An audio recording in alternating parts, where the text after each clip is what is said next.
the top cops in the traffic department. We have already featured Mumbai and Chennai. Today we are going to feature the city of Ahmedabad and talk about the issue of rogue bikers. In fact, joining me here is Mr. Shafin Hasan, the DCP Traffic East of the Ahmedabad city. Very good evening, sir. Thank you for joining us. Mr. Shafin Hasan happens to be also the youngest IPS officer, I believe, to join the service at the age of 22 in the year 2018. I read up on you a bit, sir. I want to know from you, you heard the Transport Commissioner of Mumbai saying that 2.5 crore is the number of two-wheelers, 179 crore rupees unpaid challan. What is the data like in Ahmedabad? What is the level and extent of this menace in the city of Ahmedabad? Right. First of all, thank you for joining us. And regarding this number of two-wheelers and number of e-challans pending, Ahmedabad City Police has recently shifted to the new initiative by Government of India, that is One Nation One Challan policy. Before that, we were using our local applications, but now since we have moved to this new initiative of One Nation One Challan, daily around 60 to 70,000 challans are being generated for all type of different vehicles. But of course, as the scenario remains same for this city also, around 25 to 30% challans are being paid by the people. The rest of them are being forwarded to the virtual court automatically within 90 days, and then the court will take up virtually about all these pending challans, and if those are not responded to, the physical court will take over about this pending challans. So the system is now very transparent as well as on a technology mode. So the people who are not paying challans on time will have to face the court within stipulated time. So we are expecting that this new initiative will help us to enforce the laws more strictly. Right. So, of course, this requires other departments, the other wings of law to come in. Like you're saying, the courts also have to come in at some point when it comes to penalizing the guilty. Now, how is the, also I want to ask you, like in Mumbai recently, you had the strictest punishment invoked under IPC, that of culpable homicide in a case of a biker taking the ceiling. Do you think it's time that more stringent action is taken and a stronger message is sent across to those who take it too lightly and take liberties with their own safety and the safety of others? Definitely those people who are recklessly driving on the road despite knowing that they may affect the lives of other people should be punished stringently. Even Ahmedabad police has been registering offences more stringently now. We have also started registering FIR against the owners of the vehicle who give their vehicles to the minors. So we have registered offences against the parents whose children were found riding the bikes or cars without license. Apart from that, there are some people who try to, mold their number plates and try to, make some minor alteration so that their number plates cannot be recognized by the CCTV cameras.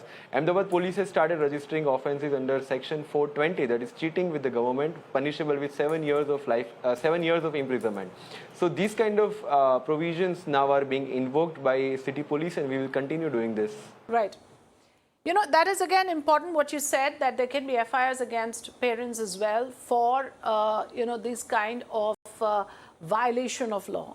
What I want to also understand from you, that there are gaps in the system as well, what we have gathered from other cities, that how strong is the monitoring mechanism in Ahmedabad? Because we do have cameras now, but is every stretch covered? For instance, in late hours and early mornings, what we understand, it's very accident prone. People start racing on the road, bikers start racing, and those are the hours that are not really monitored and the deployment is thin. Right. In Ahmedabad, for traffic monitoring purpose, the police is deployed from 7 a.m. to 11 p.m. in the night, and apart from that, our CCTV surveillance is there. Under the Safe and Secure Ahmedabad project, Ahmedabad City Police and Ahmedabad Municipal Corporation have installed almost more than 2,500 cameras in different parts of the city. So, and all these cameras are night visible, so the challans generating process is continuously going on. Apart from that, But currently the cameras are able to detect only one type of violation, that is red light violation.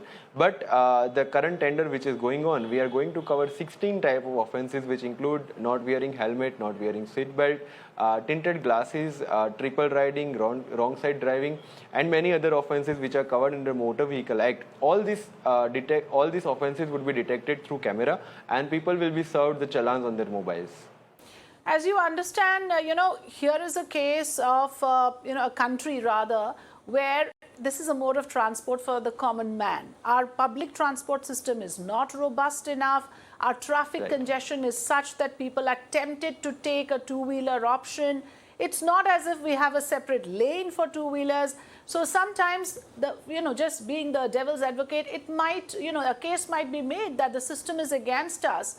So, and you are going to penalize us for these violations. Do you think that there is a larger picture here, and perhaps the government of the day need to look into it?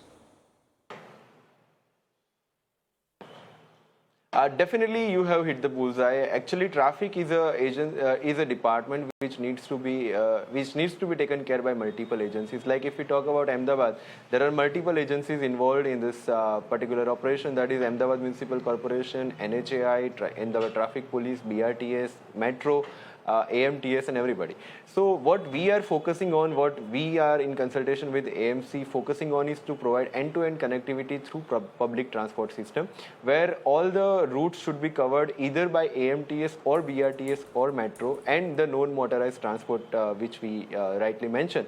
So the capacity building is definitely one of the core issues to be taken care of.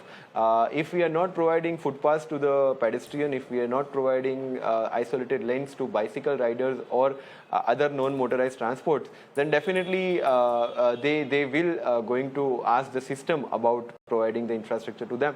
So we are working on that with other agencies, and let's say how best we can address this issue.